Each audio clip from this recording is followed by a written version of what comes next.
News channel, सच है तो बोलेगा। आजादी के अमृत महोत्सव के अवसर पर प्राथमिक स्वास्थ्य केंद्र बसनी बड़ा गांव में ब्लॉक स्वास्थ्य मेला का शुभारंभ पिंडरा विधायक डॉक्टर अवधेश सिंह ने दीप प्रज्वलित कर किया। इस दौरान अपने संबोधन में पिंडरा विधायक ने कहा कि सरकार की हर पहल हर जन तक पहुंचना हमारी जिम्मेदारी है। प्राथमिक स्वास्थ्य केंद्र बसनी बड़ा गांव में आयोजित स्वास्थ्य मेले के आयोजन के अवसर पर विधायक पिंडरा ने ब्लॉक स्तर पर चलाई जा रही केंद्र व उत्तर प्रदेश सरकार के जन कल्याणकारी योजनाओं के विभिन्न विभागों, जिसमें शिक्षा विभाग, स्वास्थ्य विभाग, महिला एवं बाल विकास, ग्रामीण विकास विभाग, दिव्यांग कल्याण विभाग, आयुष्मान भारत, कृषि विभाग व अन्य विभाग के लगे प्रदर्शनी का निरीक्षण कर दिशा निर्देश दिए और नन्हे मुन्ने बच्चों को अन्नप्राशन एवं गर्भवती महिलाओं का गोद भराई भी किया। जिसके बाद मीडिया से बातचीत में उन्होंने कहा कि देश और समाज की सेवा करने का अवसर मिला है, जिसे मैं अपनी नैतिक जिम्मेदारी समझते हुए ईमानदारी से कर रहा हूं और लोगों को भी करना चाहिए। हर विभाग के लोग यहाँ पे अपना एक प्रदर्शनी लगाए हैं और मैं समझता हूं कि प्रदर्शनी लगाने का जो उद्देश्य रहा है वह उद्देश्य यह है कि सरकार की जितनी भी योजनाएं हैं वो प्रदर्शनी के माध्यम से वो देखें, जाने। पंचायती राज मंत्रालय ने दीनदयाल पंचायत सशक्तिकरण पुरस्कार योजना में प्रदेश के मात्र 2 जिले मिर्जापुर और जालौन जिला पंचायत विभाग का चयन किया गया है। जनहितकारी योजनाओं को पारदर्शी तरीके से किए जाने पर यह पुरस्कार प्रदान किया गया है। लखनऊ में जिले की पंचायत अधिकारी को प्रमाण पत्र जारी किया गया। लखनऊ से विजेता का प्रमाण पत्र लेकर लौटी जिला पंचायत अधिकारी ने बताया कि करीब 1.5 वर्ष पूर्व उन्होंने इस पद को ज्वाइन किया था। पुरस्कार के बारे में जानकारी मिली, इस पर गहन विचार विमर्श किया गया, लिहाजा जनहित के तमाम कार्यों को 34 बिंदुओं को ध्यान में रखकर पूरी पारदर्शिता के साथ किया गया। कहा कि योजनाओं का संचालन सरकार की मंशा के अनुसार पहले भी किया जाता रहा है, लेकिन कार्य को करने के बाद उसके प्रस्तुतिकरण की भी जरूरत महसूस की गई। इस पर अमल किया गया। 34 बिंदुओं को देखते हुए जनहित के कार्यों को कराया गया, जिसमें नाली, सड़क और शौचालय आदि शामिल हैं। लिहाजा मेहनत रंग लाई और जिले को पुरस्कार के लिए चयनित किया गया। पुरस्कार के लिए आवेदन करने पर जनवरी में टीम जांच करने आई थी, जिन्होंने रिकॉर्ड देखने के साथ ही स्थलीय निरीक्षण भी किया था। मिला हुआ है, कुछ अमाउंट्स भी मिले हैं। कैसे ये सोच में आई कि आप यहाँ तक पहुँची और आपको इतना बड़ा अवार्ड से सम्मानित किया? क्या था मन सोच, कैसे शुरुआत हुई?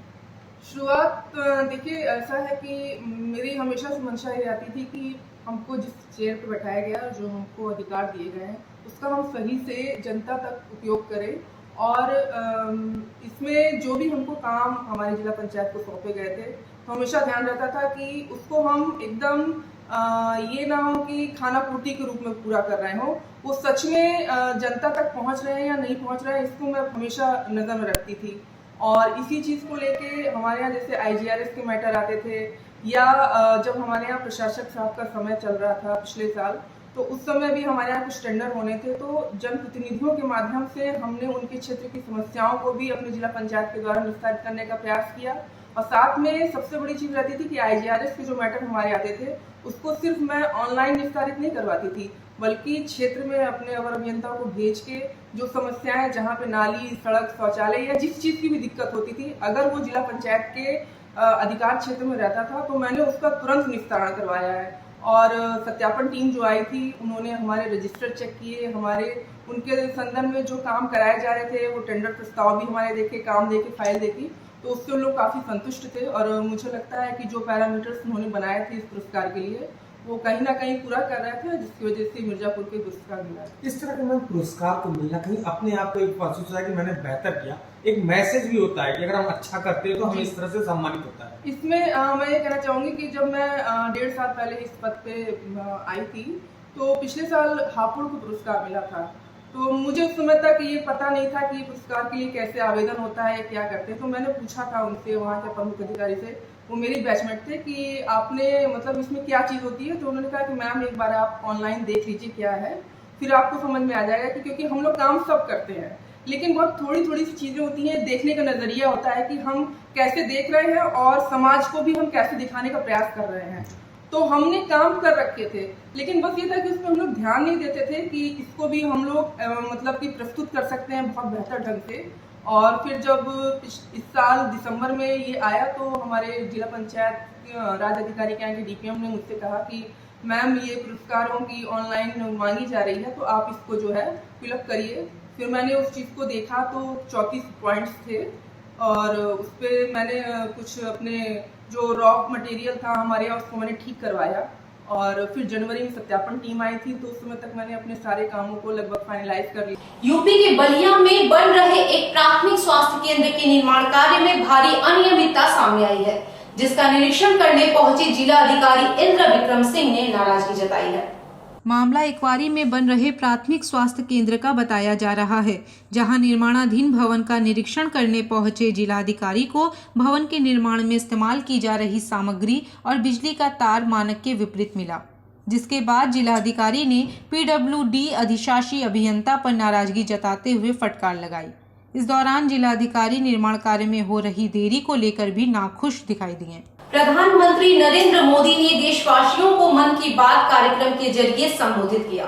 इस दौरान वाराणसी में भारत माता मंदिर स्थित भाजपा पिछड़ा वर्ग मोर्चा के उपाध्यक्ष अनूप जायसवाल के नेतृत्व में कार्यकर्ताओं ने पीएम के मन की बात सुनी, तो वहीं दूसरी तरफ जिले के अन्य स्थानों पर भी लोगों द्वारा पीएम का संबोधन रेडियो के माध्यम से सुना गया। प्रधानमंत्री नरेंद्र मोदी द्वारा रेडियो के माध्यम से प्रत्येक महीने के अंतिम रविवार को प्रसारित किए जाने वाले कार्यक्रम मन की बात का 88वां एपिसोड प्रसारित किया गया।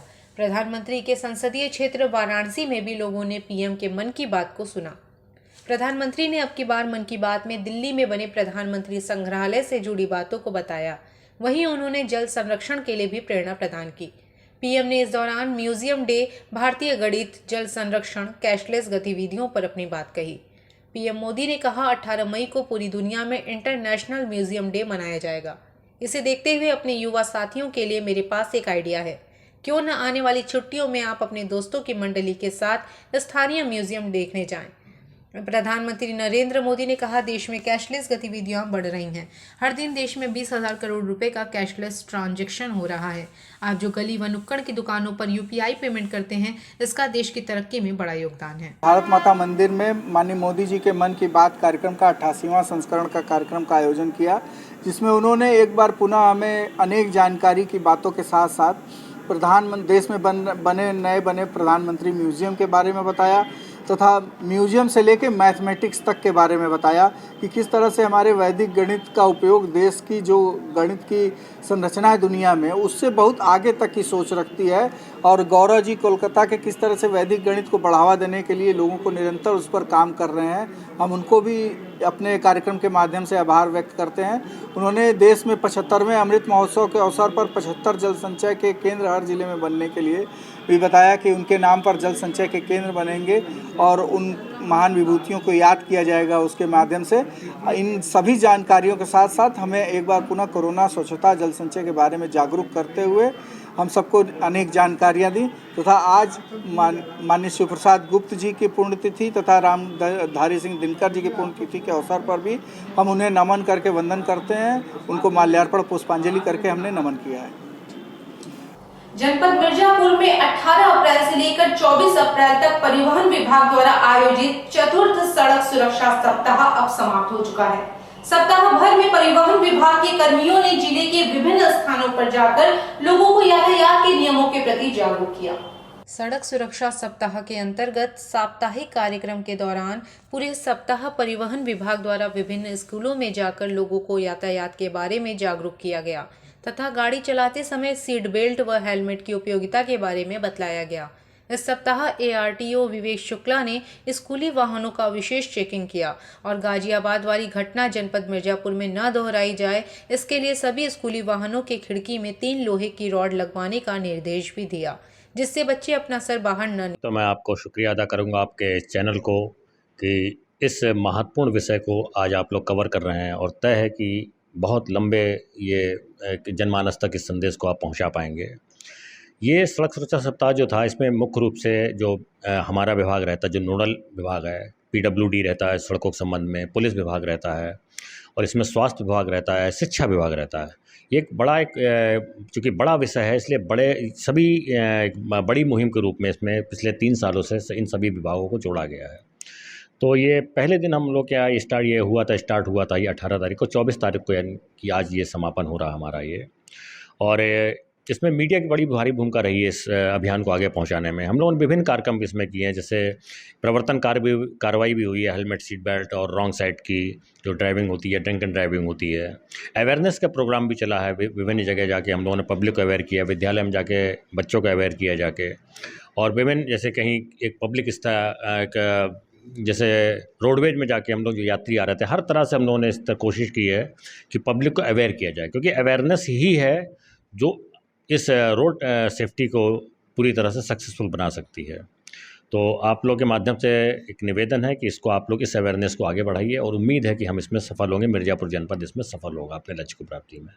उत्तर प्रदेश के जनपद भदोही में गोपीगंज स्थित ज्ञानपुर स्टेशन के PRS में इन्वर्टर की बैटरी ब्लास्ट होने से एक सफाई कर्मी के घायल होने की खबर सामने आई है, जिनका इलाज एक निजी अस्पताल में कराया जा रहा है। गोपीगंज स्थित ज्ञानपुर रोड रेलवे स्टेशन पर इन्वर्टर की बैटरी फटने से सफाई कर्मी घायल हो गया। प्राप्त जानकारी के मुताबिक प्राइवेट सफाई कर्मी जयराम हरिजन स्टेशन के PRS में पोछा लगा रहा था। इस दौरान इन्वर्टर की बैटरी ब्लास्ट कर गई, जिससे उसकी आंख के ऊपर गंभीर चोट आई। आनन फानन में रेलवे कर्मियों ने उपचार के लिए निजी हॉस्पिटल में भर्ती कराया, जहां उनका इलाज चल रहा है। बताते चले, विभाग के विद्युत कर्मियों की लापरवाही इसके पूर्व भी देखी गई थी। कुछ दिनों पूर्व भी प्लेटफॉर्म पर सीलिंग फैन गिर गया था। संयोग अच्छा था कि कोई व्यक्ति उसकी चपेट में नहीं आया। अरे चोट लग गई यार, बैटरी घिरिया गया तो टिकट वाले ऑफिस में ज्ञानपुर रेलवे स्टेशन पर। हाँ। कैसे फट गया वो हम सफाई कर रहे थे, वो पता नहीं क्या शॉर्ट कर दिया, वो अपने आप साला धड़ाम से बोला, मेरा आँख फूटने से बच गया, बहुत जख्म हो गया है। आप प्राइवेट आदमी हैं? हाँ, अभी तो हम प्राइवेट ही हैं सर।